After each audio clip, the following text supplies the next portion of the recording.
Bagamat masasabing mas marami ng oportunidad ngayon ang kababaihan, hindi maikakailang marami pa ring issue at pagsubok ang kinakaharap ng modernong Pinay.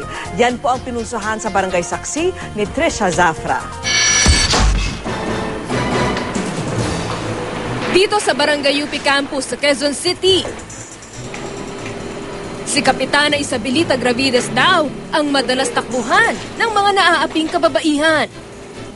Pero bago naging tagapagtanggol, kwento niya sa akin, nakaranas daw siya ng karahasan sa loob ng tahanan. I suffered also as a battered wife. How?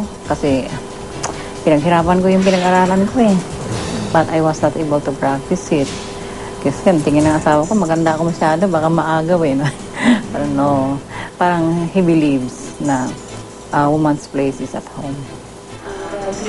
Ang pagiging kapitana niya ngayon, patunay niya ng dumaraming pagkakataon para magtagumpay ang isang babae. There is life after battering.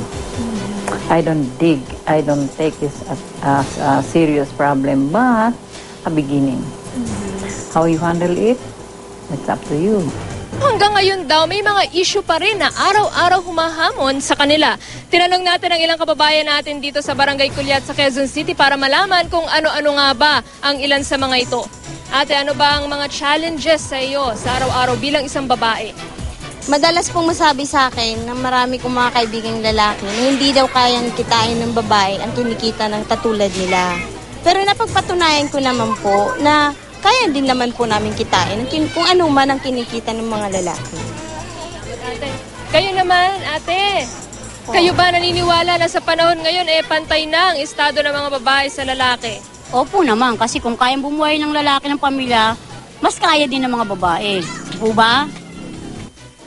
Marami na ring nagsusulong ng kapakanan ng kababaihan tulad sa kalusugan, gaya ng nasaksihan ko sa isang health forum sa Marikina. Siguro ang pinakamalaking hamon talaga sa amin kung paano namin ma-maintain na malakas at malusog yung katawan namin. Dito, mulat din na marami kong nakausap sa kakayahan ng mga babae. Nung dati talagang sinabi, pag kayo nga bawa, asawa mo, diyan ka lang talaga. Hindi katulad ngayon, pwede kami magtrabaho. Nakakaano na ang babae, nakakalaban na. Pero para sa Democratic Socialist Women of the Philippines, marami pang dapat gawin para maging ganap ang pantay na pagtingin at pagturing ng lipunan sa kababaihan. Ang empowerment ng kababaihan ay nasa kamay ng kababaihan, ng kalalakihan, ng gobyerno, ng simbahan, ng buong lipunan. Kailangan nating makadevelop ng isang bagong kultura kung saan ang tao ay tinitignan bilang isang tao. Trisha Zafra ang inyong saksi.